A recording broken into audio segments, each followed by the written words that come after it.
Hey there, I am Jenny Pena. I'm a national board certified health and wellness coach, and I am here to talk about labels, right? Because if you have ever been confused staring at a nutrition label and wondering how much sugar is too much sugar or what are added sugars, well, even if you are somewhat knowledgeable, it can be kind of overwhelming. So you're at the right place. We're going to talk about this today, and we're going to get you to be able to quickly and confidently look at the labels of your pantry items and know exactly how much sugar, how much added sugar, and maybe explore how you can start swapping a few of those, right? Now, grab a snack or your favorite pantry item and maybe take a look at it while we're talking about this. Now, there is a big misunderstanding, and a lot of it has to do with looking at the total of sugar. So, when you look at the total of sugar, that includes both the natural sugars and the added sugars. Now, when it comes to diabetes, prediabetes, blood sugar regulation, the one thing that you want to pay closer attention, and yes, you may need to look at your total sugars and your carbs. And if you are a diabetic, you most likely are working with a dietitian, nutritionist.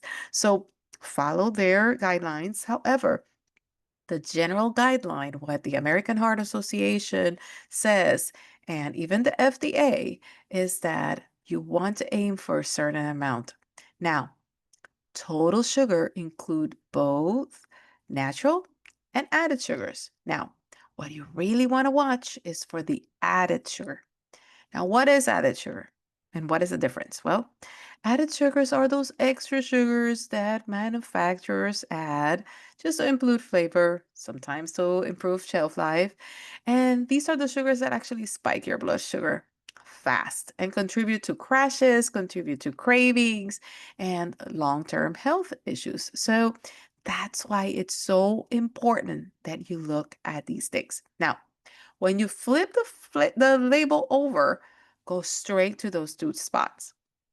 So you're going to have the nutritional facts panel, then you're going to have the total sugar, then you're going to have the added sugar that is listed right underneath. And look at that and do a comparison. If, let's say, there is an item that has total sugar but no added sugar, it means that those are naturally occurring sugars.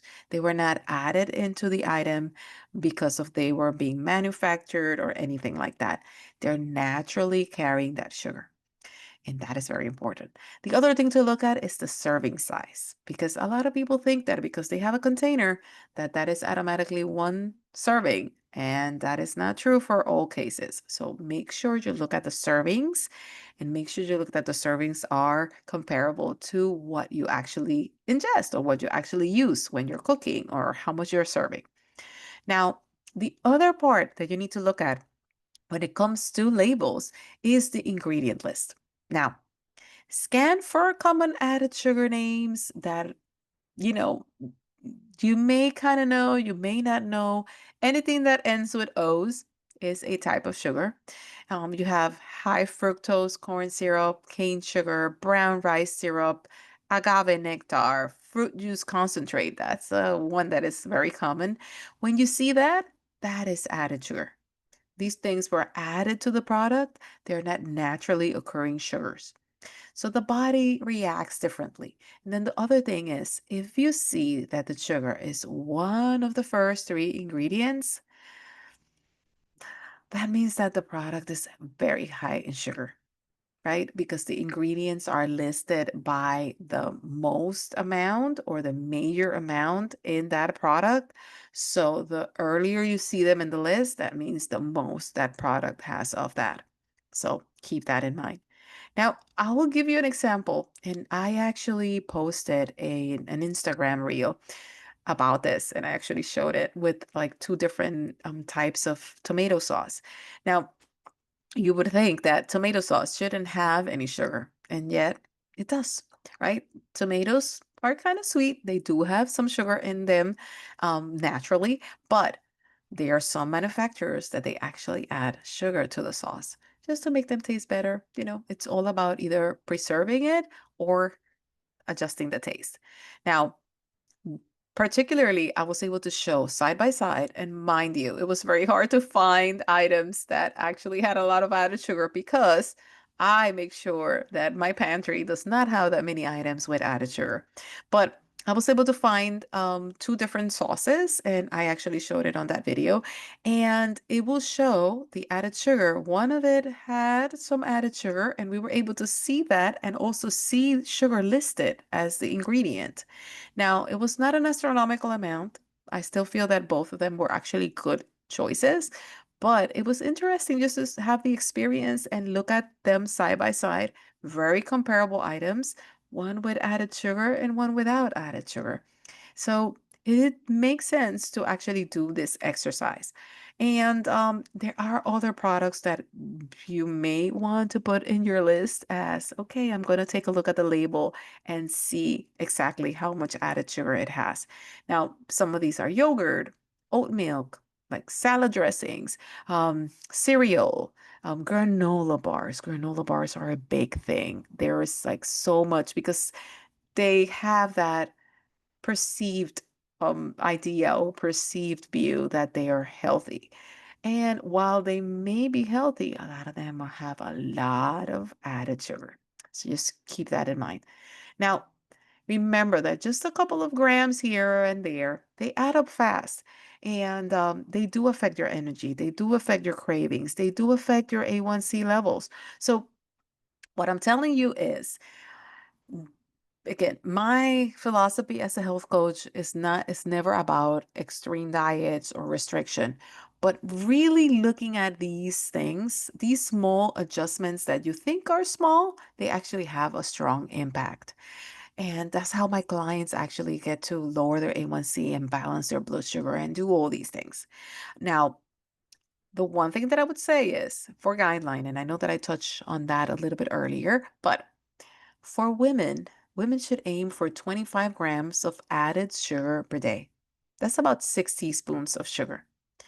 Men should have no more than 36 grams per day, which is about 9 teaspoons. Well, they get away with an extra 3. Now, the average American, and this is a statistic that is just mind blowing, gets about 60 grams of sugar a day. That's added sugar. That's not naturally occurring sugar, just the added sugar. So just think about that. So swapping a few staples and making sure that you're balancing, that you're lowering those sugar content, that honestly, like you are going to be able to cut your intake in half and not feel restricted, right? So here are some quick wins that you can try to do today. And I'm going to give you a few, and don't be overwhelmed. I always tell my clients, don't try to change everything overnight.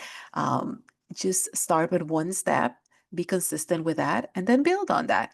So I'm going to give you a few tips, things that you can start doing right away. Pick one, two, if you feel inclined, but at least pick one, do it sustainably, and then start adding to it.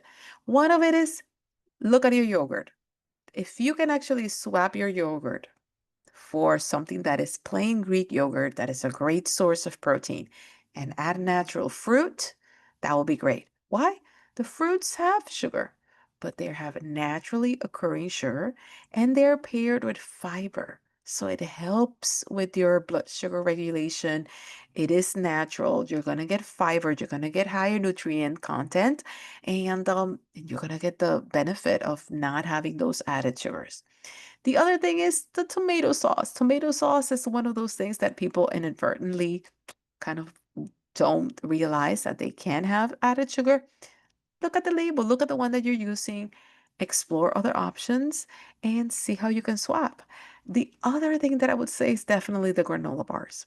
Try to make sure that they don't exceed, I would say, 4 or 5 grams of added sugar. Try to check that they don't have more than that. There are recipes out there. I am not like a professional cook or an influencer, but there are recipes out there, and you can experiment and that they don't have to have that much sugar added. Now, almond milk, soy milk, oat milk, make sure you get them unsweetened. Why? They're not that high on protein. They're not that high on fat.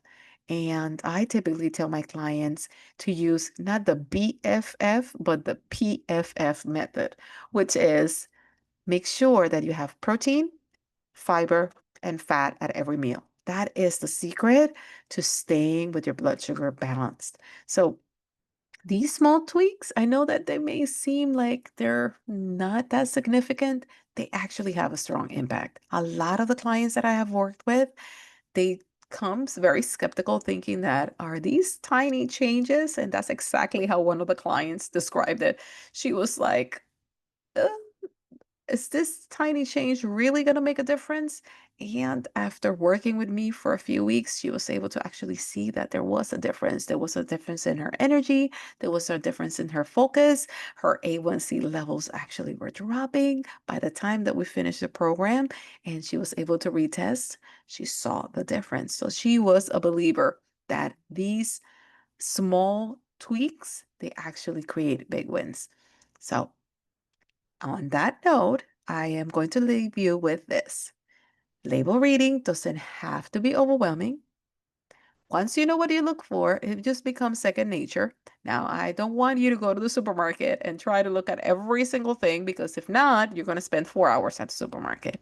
But what I would say is my suggestion just pick one item. Think of the items that you get that are pantry items that you have often, those staples that you always get. Look at the label. If you see that there's a lot of added sugar, explore other options. See if you can swap and save some of those grams, right? And try to think about those 25 grams, 36 grams for men. That is the guideline that the ADA and the American Heart Association has established for added sugar. Now, if this was helpful, hit like, subscribe for more. And I'm here just to bring awareness and bring all these tips so that you can get your blood sugar regulated, lower your A1C, maybe lose a few pounds, and regain your energy and finally conquer those cravings. Because blood sugar dysregulation surely causes a lot of these cravings and the 3 p.m. slump that nobody wants. And if you want a full breakdown of how to read the labels and how to look into this and maybe more details as to how these added sugars are hidden in like your pantry items, I am going to put a link in the description of a podcast that I recorded talking about this, as well as an amazing blog post that will actually explain and give you details as to what to look for in a label. Have an amazing rest of your day and thank you until the next.